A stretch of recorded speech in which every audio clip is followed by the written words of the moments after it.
কিছুদিন আগেই বেশ কিছু জায়গায় এরকম অ্যাডভার্টাইজ আর হোর্ডিং টাঙানো ছিল, দেখেছিলাম নাকি কাইট ফেস্টিভ্যাল আছে। তো যেই দুজনের ঘুড়ি নিয়ে বেশি উৎসাহ, তেনারা বললেন যে চলো একবার যাই, গিয়ে দেখে আসি দেশের বাইরেও আমেরিকাতে কেমন ঘুড়ির উৎসব হয়।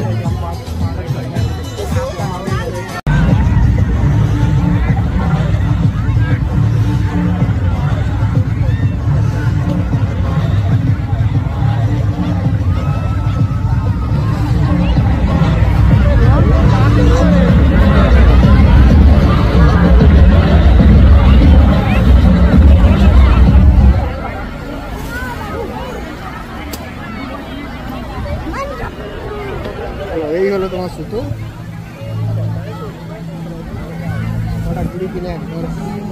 একটি সপ্তাহ আগে থেকে তো এর অ্যাডভার্টাইজ তো দেখেছি, কিন্তু আর কিনবো করে কিনে ওঠা হয়নি। একটা লাটাই আর ঘুড়ি। তো যাই হোক, এখান থেকেই মোটামুটি $10 এই 3টে না 5টা ঘুড়ি পাচ্ছিলাম। তো 4-5টা ঘুড়ি এখান থেকে কিনে নিয়েছি। তবে আর রং বেরঙের ঘুড়ি পাইনি, মানে কালারফুল গুলো আর নেই, সব বিক্রি হয়ে গেছে। এখন শুধুই সাদাগুলোই পড়ে আছে।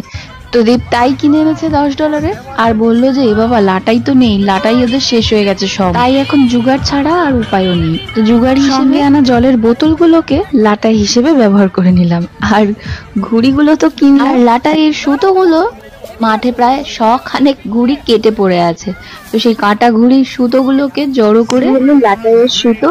তো যাই হোক, এখন মোটামুটি ওই জোগাড় লাগিয়ে সমস্ত কিছু করে আর ঘুড়ি ওড়ানোর চেষ্টা করা হচ্ছে। যদিও একটু পরেই প্রচন্ড বৃষ্টির একটা সম্ভাবনা রয়েছে। যাই হোক, মাঠ খালিও করতে বলছেন, আবার বলছেন যে সমস্ত কিছু পরিষ্কার করে নিজেদের মতো করে তুলে নিয়ে যেও কিন্তু। আর সঙ্গে ওই দিকে রয়েছে বাচ্চাদের জন্য একটুখানি খেলার জায়গা, তার সঙ্গে আরো কিছু খাবার দাবারও এখানে দোকানের মতো, মানে স্টলের মতো দেওয়া আছে। তাতে চা, পাওভাজি, কেউ যদি এখানে ভেজ খেতে চান তো সেই ভেজেরও অপশনস ছিল। মোটামুটি সবকিছু করে, তবে কিছু আর খাইনি জানেন তো ওখান থেকে, কারণ আমরা ভেবেছিলাম যে যেহেতু আজকে ছুটির দিন, তো রাতে কোথাও বাইরে থেকে ডিনার করব। তো সেই জন্য এসেছি রেস্টুরেন্টে একটা। এখানে এখন দিয়ে গেছে সিজলার পনির।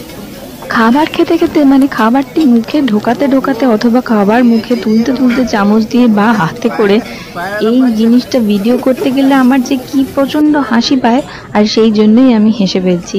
দীপকে বলেছিলাম যদিও যে একটুখানি তোলো,